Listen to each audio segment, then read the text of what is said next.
ఉత్తరాఖండ్లోని భాగేశ్వర్ దగ్గర సరయూ నదిలో తన యొక్క భర్త రాబర్ట్ యొక్క అస్థికల్ని ఇక్కడ నిమజ్జనం చేయడం జరిగింది. ఈవిడ జపాన్కి చెందినటువంటి ఒక మహిళ మియాకో. ఈవిడ రాబర్ట్, అమెరికాకి చెందినటువంటి రాబర్ట్ ఒక యోగా శిక్షణ తీసుకుంటున్నప్పుడు కలుసుకున్నారు. ఆ తర్వాత వీళ్ళు 2007లోనే వచ్చేసి ఉత్తరాఖండ్ భాగేశ్వర్ వచ్చినప్పుడు ఇక్కడ ఉన్నటువంటి ఆధ్యాత్మికత, అలాగే సంస్కృతి సాంప్రదాయాలు, మనిషి చనిపోయిన తర్వాత ఇక్కడ గౌరవంగా అంత్యక్రియలు చేయడం, అలాగే మిగతా కార్యక్రమాలు చేయడం అనేది రాబర్ట్ను బాగా ఆకర్షించిన తర్వాత వీళ్ళిద్దరూ ప్రేమించుకున్నారు. 2009లో వివాహం చేసుకున్నారు. జపాన్లో స్థిరపడ్డారు. ఆయనేమొచ్చేసి అక్కడ ఇంగ్లీష్ ప్రొఫెసర్గా స్థిరపడ్డారు.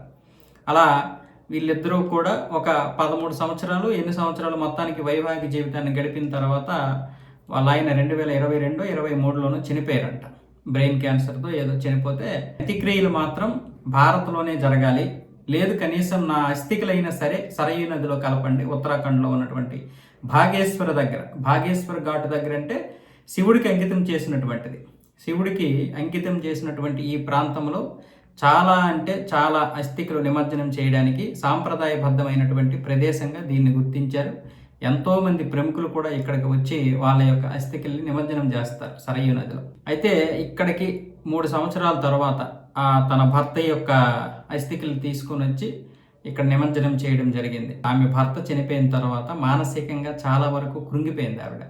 చివరికి ఆయన చివరి కోరిక, తను చనిపోయేలోగైనా సరే చివరి కోరికను తీర్చాలని చెప్పి 3 సంవత్సరాలుగా అస్థికల్ని భద్రపరిచి ఇప్పుడు తీసుకొని వచ్చి ఇలా చేశారు. అయితే వాస్తవంగా చెప్పాలంటే జపాన్ ప్రజలకి మనకి చాలా అవినోభావ సంబంధం ఉంది.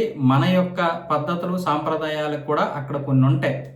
కాకపోతే వాళ్ళు సివిక్ సెన్స్లో కొంచెం ముందులో ఉంటారు, మనం బాగా వెనకబడి ఉంటాం. అదే ఇక్కడ నచ్చదు. అదే గనక మనం వాళ్ళతో పోటీపడి చేయగలిగితే ఈరోజు జపాన్ వాళ్ళు మన దేశం కూడా వచ్చి పర్యాటకంగా కూడా బాగా అభివృద్ధి చెందిస్తారు. కానీ మనకి అదేం ఉండదు. మన దేశంలో జనాభా ఎక్కువ, ఎవరికైనా చెప్తే కోపము, మనం నదులు మనమే పాడు చేసుకునేటటువంటి పరిస్థితికి వచ్చేసాం మనం, ఆ చెత్త చెదారం అంతా పోసేసి.